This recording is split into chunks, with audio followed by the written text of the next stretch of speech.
This is your USMNT Abroad weekend update from September 13th to September 15th of 2024. Hi, if you're new here, I'm Filippo, and welcome to Tactical Manager TV, and welcome to the US Men's National Team Abroad series, where every single Monday we update you on how the Yanks did abroad over the weekend. Now, can you smell that? Come closer. Can you smell it? Oh no, you can't? Well, that's an American stinker, and we got a lot of those over the weekend. Unfortunately, many Americans underperformed. Some of them didn't play, they just stayed on the bench. And look, for the players that were benched, most of them we have an excuse that, they traveled all the way to the US from Europe. A lot of the European players just stayed in Europe during the international break. So this happens quite a bit, right? After every international break, many of the American players come off the bench, players that are normally starters.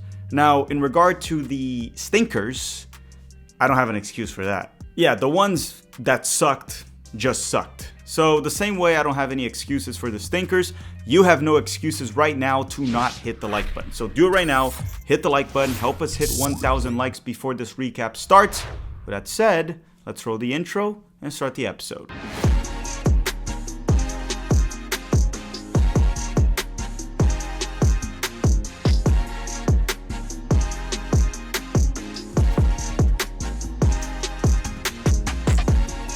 As always, we start with the top 5 leagues in Europe, the first one being the English Premier League. So let's go to England, and why don't we start with the two Americans that play for Crystal Palace? And they are Matt Turner and Chris Richards. And on Saturday, Matt Turner and Chris Richards both stayed on the bench the full 90 minutes for Crystal Palace during their 2-2 draw with Leicester.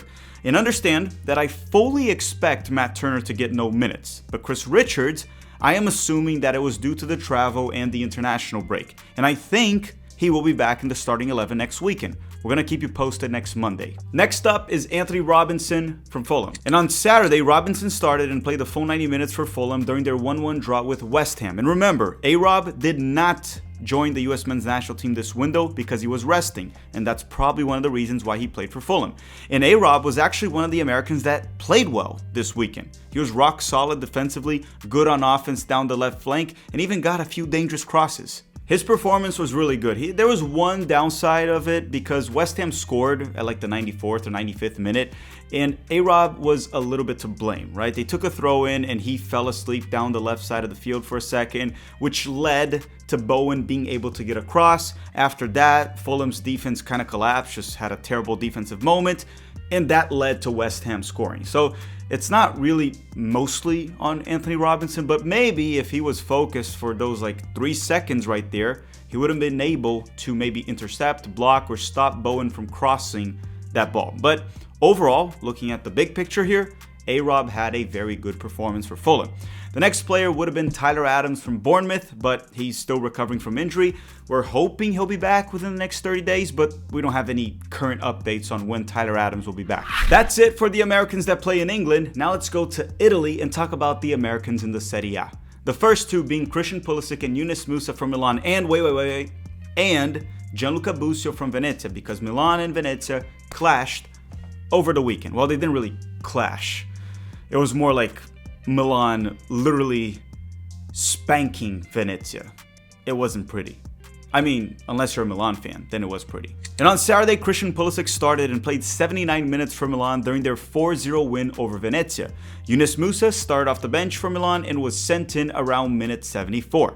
As for Gianluca Busio, he was finally back from injury, made his season debut for Venezia by starting and playing 75 minutes during this loss. With that said, how did the Americans do? And why don't we start with Gianluca Busio and Yunus Musah, because, there's less to talk about there. Then I'll dive into Christian Pulisic. Busio was back from injury, and he looked okay, playing what seemed to be an attacking midfielder role, not really an 8, more of like almost like a 10. He was very high up the field. And I mean, he looked as good as you could for a team this week. Venezia was terrible. Let's say he was among the best players for Venezia, for whatever that's worth, which is still worse than almost every single Milan player. And he did get an accidental assist late in the game, but the goal was disallowed. As for Yunus Musah, he was sent in when Milan already had a 4-0 lead. The game was pretty much dead at that point, and he was fine. He did his thing, moved the ball well, wasn't really tested on defense.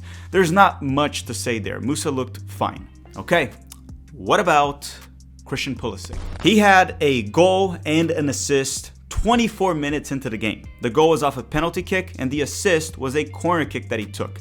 He could have also scored another penalty kick, but he let Tammy Abraham take it. And by the way, this was his second assist of the season off a corner in just 4 games, which makes every single US men's national team fan in the world wonder, why can't he deliver these set pieces for the US men's national team? And it also makes us wonder, maybe Pulisic wasn't the problem. Maybe the set pieces are not well designed. Maybe our players are not positioning themselves correctly. Maybe Pulisic's being given the wrong instructions. Something has to change because Pulisic's getting them to work for Milan. We'll see if he can do it consistently throughout the entire season, but he has 2 of those in 4 games already. For the US, they have been crap, but let's see. Maybe it changes under Pochettino. Clearly, Pulisic is capable of taking good corners. But for this game, it wasn't just the goal contributions. Pulisic actually looked very sharp. He created 3 chances, he was very press resistant, and he looked dangerous multiple times. He was even chosen the man of the match, rightfully so. And here are a couple stats from Christian Pulisic to you. So far this season, he has 2 goals and 2 assists for Milan in the Serie A with 328 minutes played. That is 1 goal contribution every 82 minutes. Last season, he had 12 goals and 9 assists in 2,621 minutes played in the Serie A. That is 1 goal contribution every 124 minutes. So last season, he got a goal contribution every 124 minutes. This season so far, he has a goal contribution every 82 minutes. I know it's a small sample size versus a large sample size, so take it with a grain of salt. But if he keeps it up at this rate, he will easily break 30 goal contributions as long as he stays healthy, which in a top 5 league, it's actually quite remarkable and an improvement from last season, even though he had a really good season last year. And here's another one for you. Pulisic converted his penalty during this game, which was the 10th penalty kick of his professional career, counting club and country. And look at this. He never missed a single penalty kick. He is 10 for 10. But wait, there is more. And no, this is not an infomercial. Pulisic currently leads the league, the Serie A, in chances created with a total of 13 in 4 matches, while Rafael Leão is in second place with 9. Now listen, everyone, including myself, was extremely pissed when Christian Pulisic endorsed the return of Greg Berhalter. But then, looking at his interview after the Copa America and, his interview recently in the September camp, it does feel like Christian Pulisic kind of regrets that, and he understands that it was a mistake. And now that we have Mauricio Pochettino in charge, we can begin to heal. We can go back to fully supporting Christian Pulisic, which I'll say it once again. He is the best player the US men's national team has ever had. And if you're still in doubt, I can assure you he will prove that within the next 2 years by the 2026 World Cup. Or shall I say, during the 2026 World Cup. However, there shouldn't be any doubt. Pulisic is most certainly the best player the US men's national team has ever had. It's honestly not debatable. Next up, we have 2 Americans that play for Juventus, and their names are Timothy Weah and Weston McKennie. And on Saturday, Weah was back from injury and he started off the bench alongside Weston McKennie during Juventus' 0-0 draw with Empoli. Weston stayed on the bench the full 90 minutes, even though he missed the international break to stay with the team. Let's be real, he won't play much unless they have an injury crisis. Thiago Motta does not rate him. We saw that early in the season. As for Tim Weah, he came off the bench around minute 67, which is actually quite encouraging considering the fact that he just came back from injury and Juventus was seeking a goal. And now just to finalize this section with the Americans in the Serie A in Italy, personally, I think Weston McKennie will leave Juventus in January. It'll probably be like a 6-month loan with an obligation to buy. That's why I think he renewed his contract. They're going to find someone to take him in January. I don't see him staying, and if he stays, he'll barely play. Now we have the Americans that play in the Bundesliga in Germany. The first one being Gio Reyna from Borussia Dortmund, but obviously he wasn't available for them this weekend because Gio is currently injured. He's dealing with a muscle injury, and unfortunately the most recent update we've gotten is that he will be out for a couple weeks, which means he is questionable for the October camp with the US men's national team, the very first camp that Mauricio Pochettino will be in charge. Look, I don't question Gio Reyna's talent. He has proven he is a fantastic player when he plays. The problem is with Gio, there's always something. It's his soccer dad and soccer mom going bananas, injuries, coaches, bad transfers. He has to figure it out. I'm not blaming him for the injury. It can happen, but he needs to get his career back on track. More specifically, his club career. But let's move on from Gio Reyna. I'll keep you all updated whenever he comes back. Hopefully it's sooner rather than later. Next up, we have Gio's best friend, or one of his best friends, Joe Scally from Borussia Mönchengladbach. And on Saturday, Joe Scally started and played the full 90 minutes for Gladbach during their 3-1 loss to Stuttgart in the Bundesliga. And I'm just gonna say it. It was not a good performance from Joe Scally on offense and defense. I'm even gonna point out that for the very first goal that Stuttgart scored, it came off a rebound from a long-range shot where Scally was just ball watching, which allowed the forward to score off the rebound wide open. It was mainly on Joe Scally. Now, I do want to give Henri Chase, the 20-year-old center back from Stuttgart, a shout out. He is eligible to play for the US men's national team. His father is American, and he did live 9 years in Texas, but he currently plays for Japan's youth teams since he was born there. Listen, he is really good. I'm going to talk about him probably later this week in a video that I'm going to address the dual nationals that Pochettino has to recruit and why, but just remember that name. Really good player. We might not get him, but just a player I wanted to mention.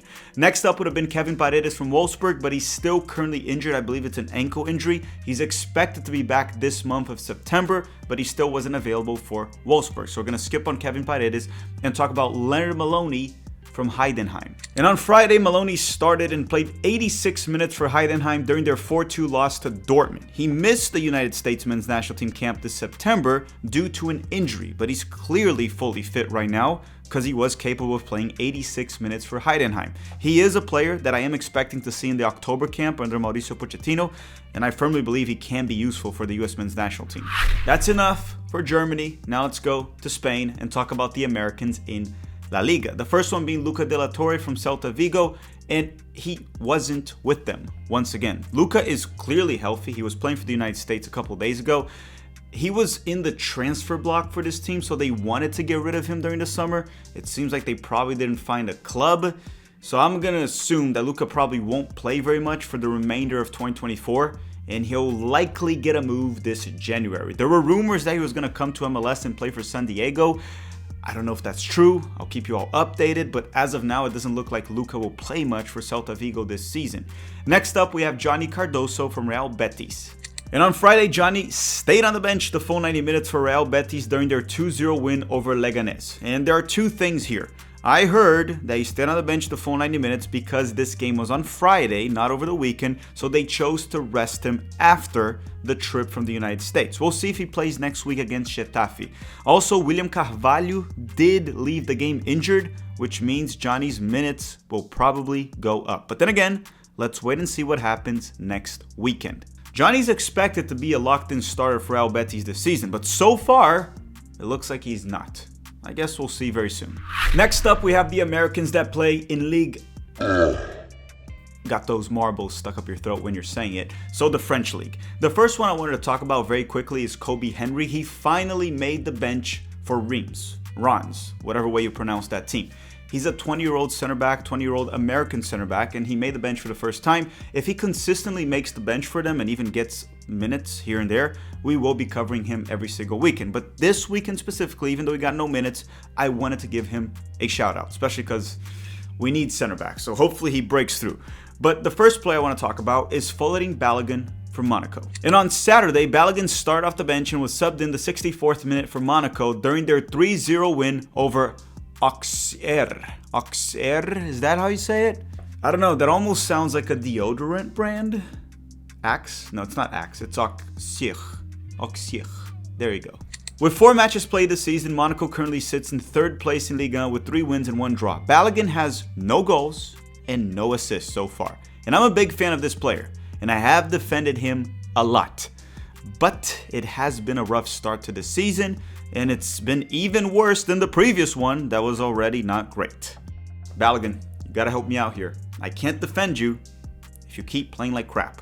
Next up, we have Caleb Wiley from Strasbourg. So Wiley only returned from the United States from the US men's national team camp on Thursday. For that reason, Strasbourg decided to rest him on Sunday. He didn't even make the bench, but he's expected to be back with them next weekend. most likely in the starting 11 as a left back. Yeah, the dude was just probably jet lagged, I'm assuming. Even though, honestly, you can probably get over that in a day or two. Whatever, he got some rest, he'll play next weekend, that's fine. Next up, we have Mark McKenzie from Toulouse. And on Saturday, McKenzie started and played the full 90 minutes for Toulouse during their 2-0 win over Le Havre. A rock-solid performance from McKenzie, one of the Americans that actually played well this weekend, and he played as a left center back in the back three. But then again, it was against a team that has Emmanuel Sabi starting. Regardless, I have watched 2 games from Mark McKenzie for Toulouse, and he has looked among their best players.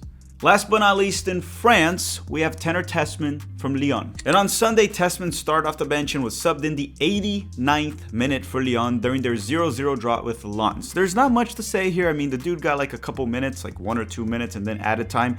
He just got there, so it's okay for the minutes to be low for now. As long as within the next 2 to 3 weeks we start to see some improvement, because he got like a minute before the international break and then he got a minute again right now.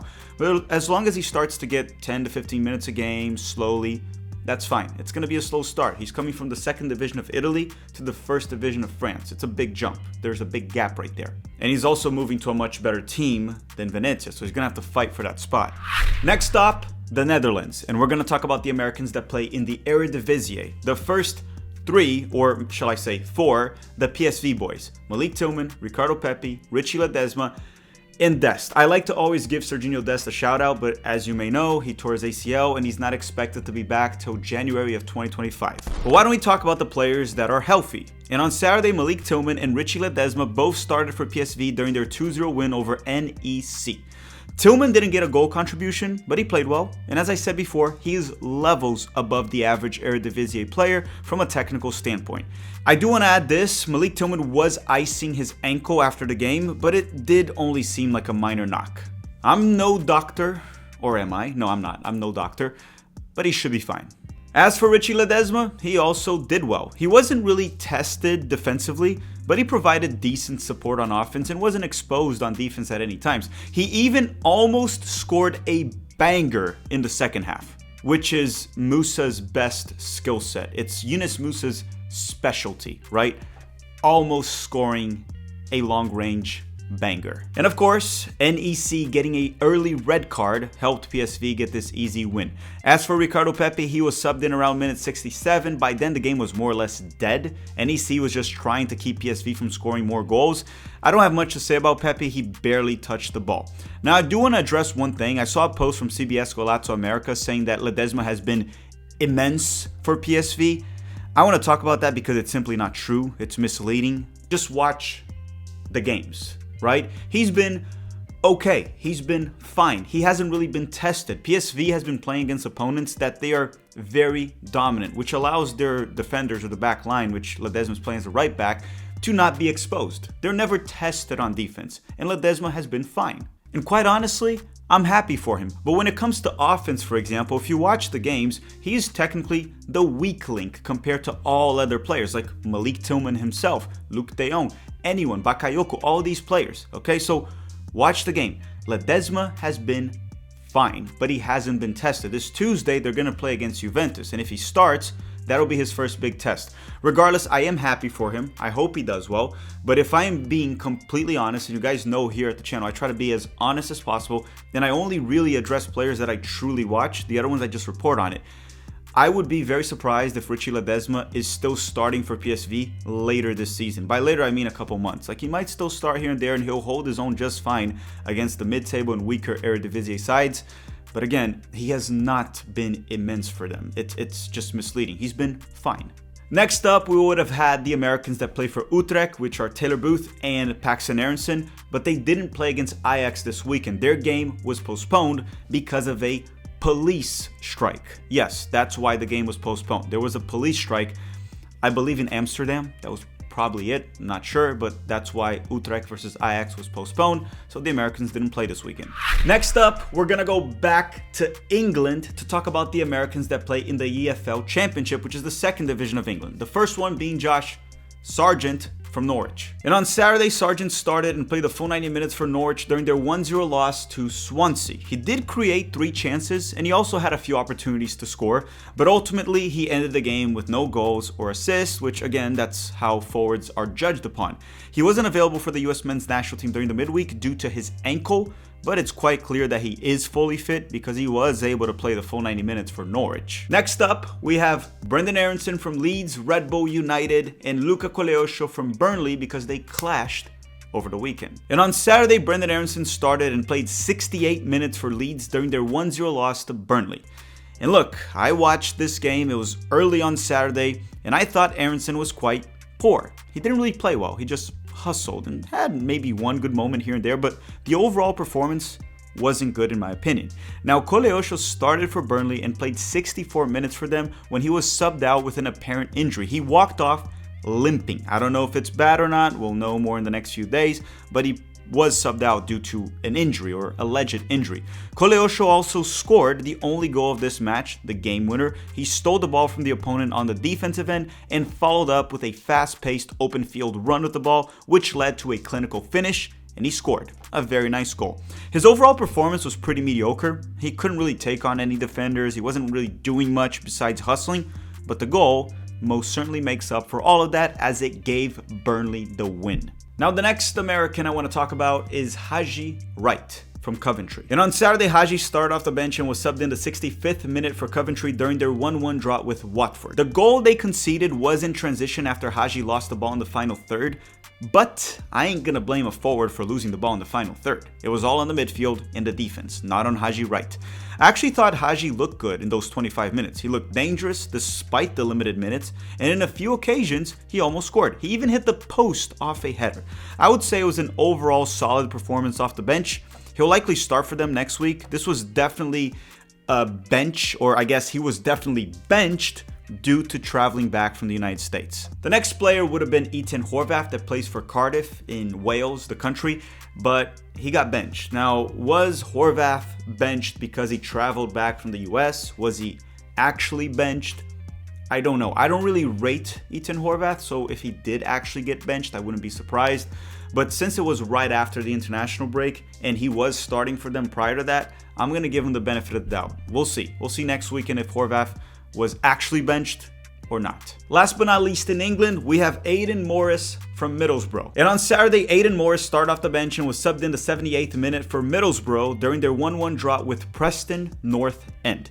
Now, Morris was definitely benched due to travel because he has been very good for Middlesbrough early in the season, and he was also very good for the US men's national team this previous camp. So he was definitely benched because of the US travel. He'll start for them in the next game. We're not going to quite leave the United Kingdom yet. We're going to leave England and go to Scotland to talk about the Americans that play in the Scottish Premiership. Actually, we're just going to talk about 2 of them, Austin Trusty and Cameron Carter-Vickers, the 2 center backs that play for Celtic. And on Saturday, Carter-Vickers started and played the full 90 minutes for Celtic during their 2-0 win over Hearts. As for Austin Trusty, he stayed on the bench the full 90 minutes. And listen, Trusty made the move to Celtic prior to the international break, and he hasn't started a single game for them yet. But remember, he did travel to the United States for the US men's national team camp, so I don't know if he is actually a backup for them or he'll be a starter. Time will tell.